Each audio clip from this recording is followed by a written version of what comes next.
Έχω την τιμή να ανακοινώσω στο Σώμα το Δελτίο Αναφορών και Ερωτήσεων της Τρίτης 4 Φεβρουαρίου 2014 για οικονομία χρόνου θα καταθέσω στα πρακτικά της σημερινής συνεδρίασης. Εισερχόμεθα τώρα στη συζήτηση των επικαίρων ερωτήσεων. Πρώτη θα συζητηθεί με αριθμό 491 κάθετα 28 πρώτου 2014 επίκαιρη ερώτηση του Β' Αντιπροέδρου της Βουλής και Βουλευτού Καβάλας της Νέας Δημοκρατίας κ. Γεωργίου Καλατζή προς τον Υπουργό Υγείας σχετικά με την ελεύθερη πώληση των μη συνταγογραφούμενων φαρμάκων. Στον κύριο Αντιπρόεδρο θα απαντήσει ο Υπουργός Υγείας κ. Άδωνης Γεωργιάδης. Κύριε Πρόεδρε, έχετε το λόγο για 2 λεπτά. Ευχαριστώ κύριε Πρόεδρε. Κύριε Υπουργέ, με την 228 Παύλα 232 του 2014 απόφαση της Ολομέλειας του Συμβουλίου Επικρατείας λέει ότι τα φαρμακεία δεν αποτελούν αμιγώς εμπορικές επιχειρήσεις, αλλά η υπεύθυνη δραστηριότητα και η κοινωνική αποστολή συνδυάζεται και τα δύο για την εμπορική εκμετάλλευση. Και επίσης ότι για τη λειτουργία των φαρμακείων, λέει η απόφαση της Ολομέλειας του Συμβουλίου της Επικρατείας, λόγω της ζωτικής σπουδαιότητός τους για το κοινωνικό σύνολο και για το λόγο αυτό το κράτος εξασφαλίζει τη βιωσιμότητα των φαρμακείων και μάλιστα υπό συνθήκες λειτουργίας εκτός όρων ελεύθερου ανταγωνισμού. Αυτό λέει η απόφαση του Συμβουλίου Επικρατείας. Εγώ θα συνεχίσω στη δευτερολογία μου κάνοντάς σας μια ερώτηση. Εάν κάποιος πολίτης, Έλληνας ή Ελληνίδα, πάρει ένα φάρμακο από τα ράφια του σούπερ μάρκετ και στο δρόμο το απευθόμαστε, χαθεί, πεθάνει, ποιος υπουργός μπορεί να μείνει στη θέση του και ποιος έχει την ευθύνη?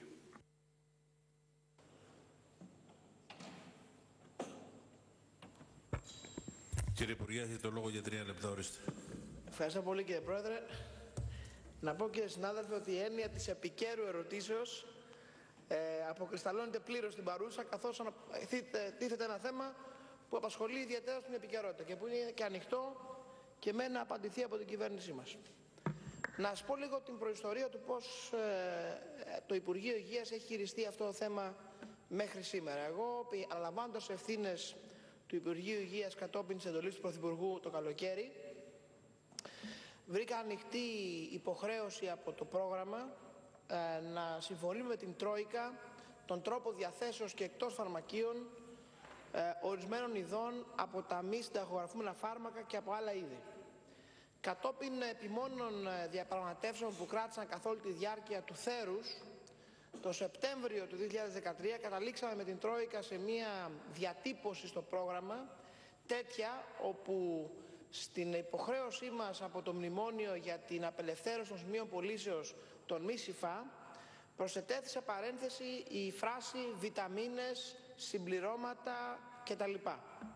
Κατόπιν και μετά από αυτή τη συμφωνία με την Τρόικα, το Νοέμβριο του 2013 προχωρήσαμε στην έκδοση μιας κοινής υπουργικής αποφάσεως με τον συνάδελφό μου Υπουργό Αναπτύξεως, τον κύριο Χατζάκη, για την δυνατότητα των σούπερ μάρκετ να πολλούν βιταμίνες και συμπληρώματα διατροφής και στα σούπερ μάρκετ. Μάλιστα, βάσει αυτής της αποφάσεως εκκρεμεί από τον ΕΟΦ να εκδοθεί η λίστα με τον κατάλογο αυτών των συμπληρωμάτων και των διατροφής και των βιταμινών, τα οποία θα επιτρέπεται να διατίθεται στα σούπερ μάρκετ. Η απόφαση αυτή, η λίστα από τον ΕΟΦ, έπρεπε να έχει εκδοθεί μέχρι 31 Ιανουαρίου, δεν έχει εκδοθεί ακόμα σήμερα, θα εκδοθεί την άλλη εβδομάδα, καθότι ο ΕΟΦ είχε πολύ μεγάλο φόρτο εργασίας για την έκδοση του νέου δελτίου τιμών των φαρμάκων, κάτι που το αξιολογήσαμε ως ζήτημα μεγάλης προτεραιότητας για τους γνωστούς λόγους που έχουμε δείξει πολλάκι στη Βουλή.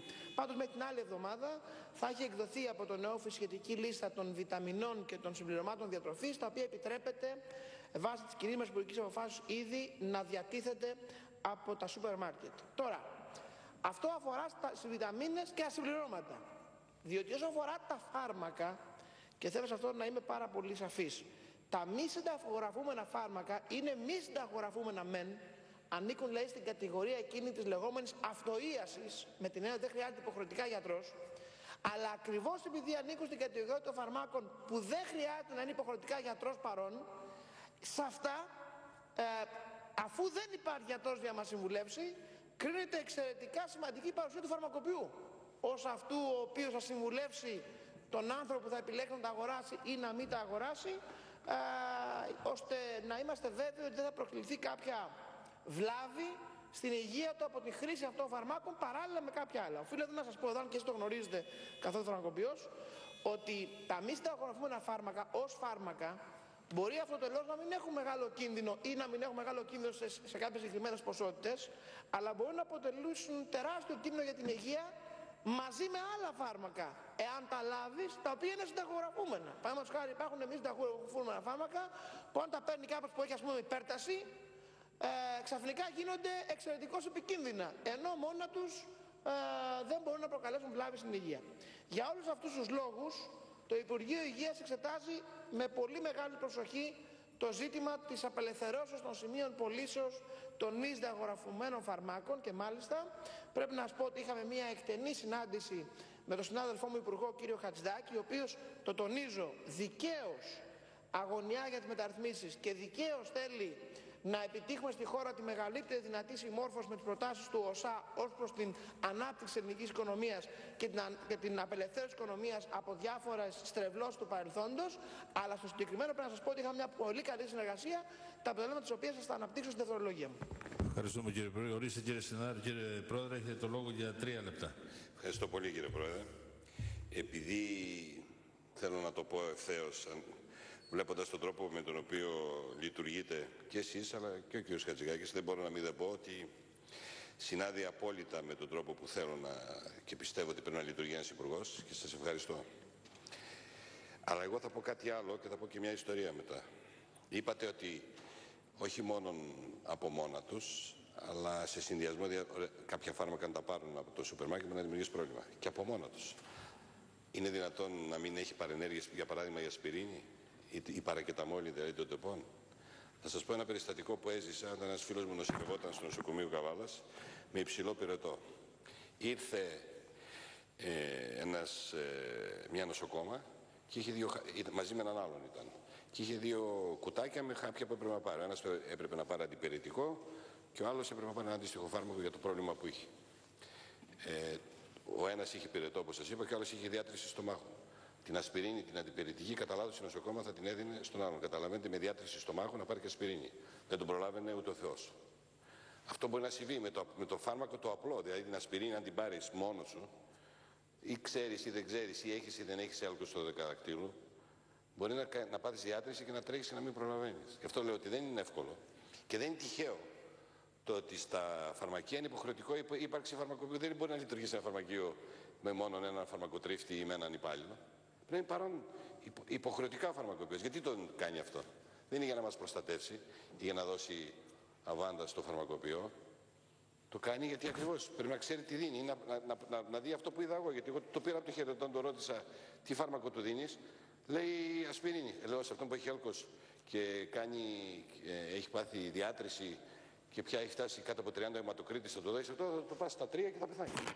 Άρα λοιπόν καταλαβαίνετε ότι ο φαρμακοποιός δεν κάνει. Ένα από τα κύρια μαθήματα που κάνουμε είναι η πρώτων βοηθειών, όπου αντιμετωπίζουμε τέτοια περιστατικά. Η πρωτοβάθμια υγεία, παρεπιπτόντως, μέχρι να γίνει το ΕΣΥ, από τους φαρμακοποιούς παρήχεται. Ο ασθενής, όταν έχει πυρετό ή κάτι άλλο, το φαρμακοποιό το ρωτούσε τι πρέπει να κάνει. Και εκείνος έβλεπε αν μπορεί να το βοηθήσει ή να το στείλει στο νοσοκομείο. Άρα λοιπόν, πολύ σωστά το θέσατε, και εγώ θα κλείσω, γιατί δεν θέλω να σας κουράζω, ότι δεν γίνεται. Και δεν το κάνουμε αυτό γιατί, ξέρω εγώ, πρέπει να στηρίξουμε μια τάξη συγκεκριμένα, το οποίο είναι αντίθετο με τις αρχές μας. Δεν μπορεί, σε ποια χώρα του κόσμου. Να σας πω κάτι, ότι η Θεσσαλονίκη τα φαρμακεία που έχει είναι ίσα με τον αριθμό των φαρμακείων συνολικά, κύριε Πρόεδρε, που έχει η Αυστρία. Όσα φαρμακεία έχει η Θεσσαλονίκη, έχει η Αυστρία. Άρα λοιπόν δεν υπάρχει λόγος να λένε ελεύθερος ανταγωνισμός οι τιμές. Σωστά κάνετε για τις βιταμίνες. Σωστά κάνετε για τα συμπληρώματα διατροφών. Αλλά αυτά είναι άλλο. Και αυτά βέβαια, αν θέλετε να. Δεν θέλω να πω. Και αυτά χρειάζονται προσοχή. Αλλά θα δώσει ασπιρίνη σε έναν που είναι ξυλοκοπαθής ή μπορεί να έχει και χείρες ή περιπτώσεις και παρενέργειες. Άρα λοιπόν πρέπει σωστά να το αντιμετωπίσετε, σαφώς και ελεύθερος, σαφώς να γίνεται προσπάθεια να μειωθούν οι τιμές, αλλά όχι εις βάρος της υγείας των ανθρώπων. Είναι διαφορετικό το φαρμακείο. Σας το λέει και γι' αυτό σας την έφερα και η απόφαση του Συμβουλίου Επικρατείας. Ευχαριστώ πολύ. Μην μας φοβίζετε πάντως, γιατί μέχρι τώρα και τις ασπιρίνες και τα ντεπών χωρίς συνταγή και συμβουλές γιατρού τα καταπίνουμε τις χούφτες.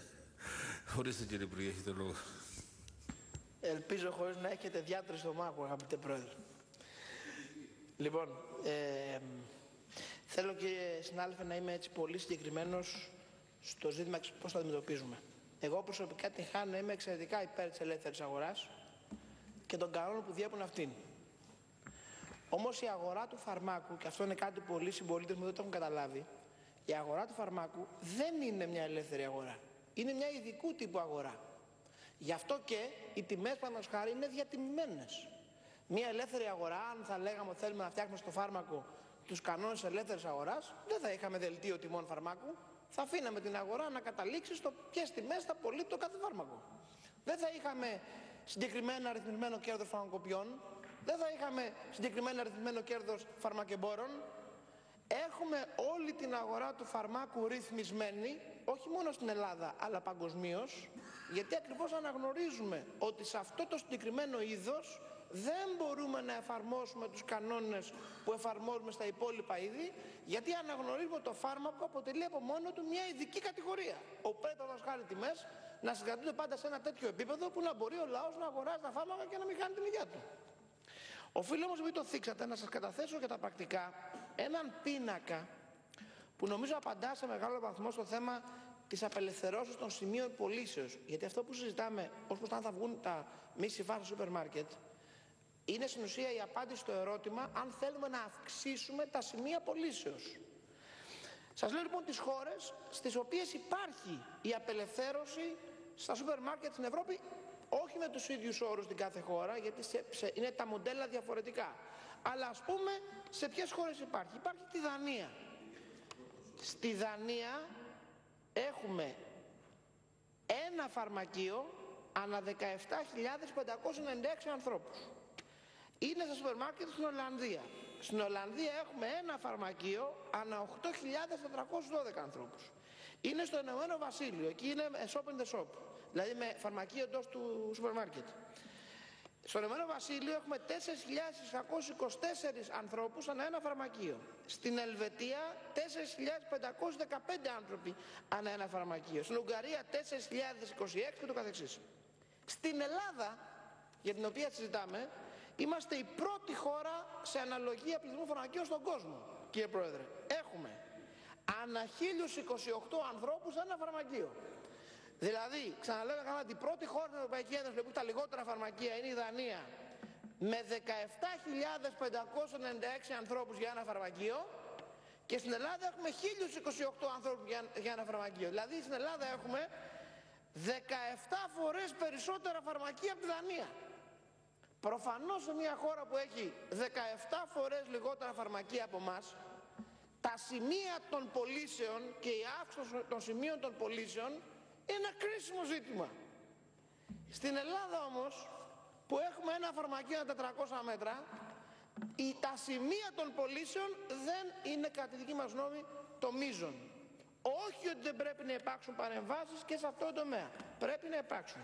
Και όπως σας είπα πριν, με τον συνάδελφό μου, τον κύριο Χατζηδάκη, είχαμε μια πάρα πολύ καλή συνεργασία το Σάββατο και συναποφασίσαμε ότι από κοινού τα δύο Υπουργεία, το Υπουργείο Ανάπτυξης και το Υπουργείο Υγείας, θα θέσουμε τα ζητήματα της απελευθερώσεως των μη συμφά, τα οποία αποτελούν τμήμα του πακέτου μεταρρυθμίσεων των προτινωμένων από τον ΟΣΑ, με την Τρόικα, στην επικείμενη διαπραγμάτευση με την Τρόικα, όπου εκεί, όπως καταλάβατε, το Υπουργείο Υγείας θα παρουσιάσει τις θέσεις μας. Πιστεύουμε ότι πρέπει να υπάρξει παρέμβαση και σε αυτή την αγορά, χωρίς όμως να είναι το μείζον σημείο αυτής της παρεμβάσεως η αύξηση του αριθμού των σημείων πωλήσεως. Ευχαριστώ πολύ. Ευχαριστούμε, κύριε Υπουργέ. Κυρίες και κύριοι συνάδελφοι, γίνεται γνωστό στο σώμα ότι